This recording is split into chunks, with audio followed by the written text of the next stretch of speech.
Ask Me Anything by Redmond Etes. I have 6.5 years of experience as a death investigator and autopsy technician. Ask me anything. Creepiest moment? Worst moment? Funniest moment? Creepiest? The front door motion alarm going off in the office 7 times when I was there at night by myself and the door was locked. We later removed the alarm and removed the batteries. During a conversation, the motion alarm went off again. Worst moment? Being in a no-win situation where the family absolutely refused an autopsy but we had to do one anyway. I was caught between the extremely angry father who threatened my life and the coroner's life, the coroner who wouldn't come to the scene to help me and was barking orders at me over the phone, and the police who were assisting me but wanted me to remove the dissident even though the father wouldn't let me. I still have PTSD from that incident. Funniest?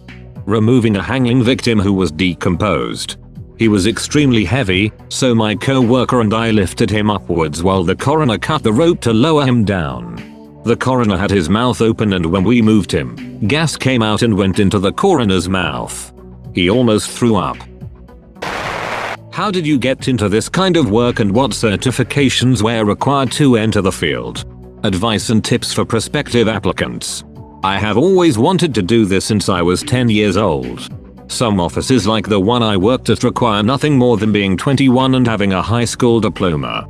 But more and more offices are shifting to following the American Board of Medical Death Investigators standards, so my tip would be to check out their website and plan to get registered at least. Take the practice tests and read the books on their suggested lists. Any cautionary tales passed along to you by the old timers? Always make sure they are dead. How does one get into that profession and would you recommend it? Study forensics or pre-med. Check local coroner or ME offices to see what their requirements are, and I would highly suggest following the guidelines of the American Board of Medical Death Investigators. More and more offices are shifting towards these national standards, so following their procedures will get you more opportunities. If you can handle the stress, lack of sleep, and have a strong stomach, I would absolutely recommend it. Just not at the office I worked at, the environment was absolutely toxic. But 1 year doing this work is like doing 2 years at a low stress job and it will take a few years off your life and give you some new gray hair. If you do it, don't forget to take care of yourself. Is it true that some workers interfere with corpses? It happens, yes, but it is much more rare than media would have you believe. I worked in a similar position for a while. I only did it for a year and it was over a decade ago, but I still occasionally have sobbing episodes when I remember certain things. Do you plan on making a career of this, and how do you feel it's impacted your mental health? How do you cope? I was going to make a career of this, but unfortunately I am now unable to work at all due to health issues. It had some effect in my mental health, but there is really only one incident that was traumatic for me and I am working through it in therapy. I coped at the time I worked there with healthy outlets as best I could, like ceramic art, piano, and spending time outside. But I was a shoulder to lean on in the office regarding tough cases and I took a lot of everyone else's burden. Does the death smell permeate your clothes?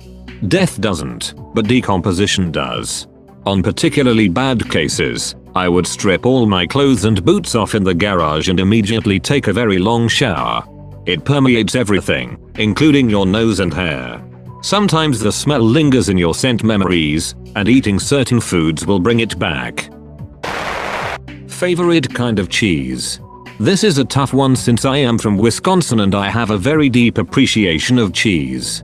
I am gonna have to say the good old-fashioned sharp cheddar cheese curd, fresh. That's all, folks. Thank you for watching. If you like videos like this one, why not like and subscribe for more? Have a nice evening.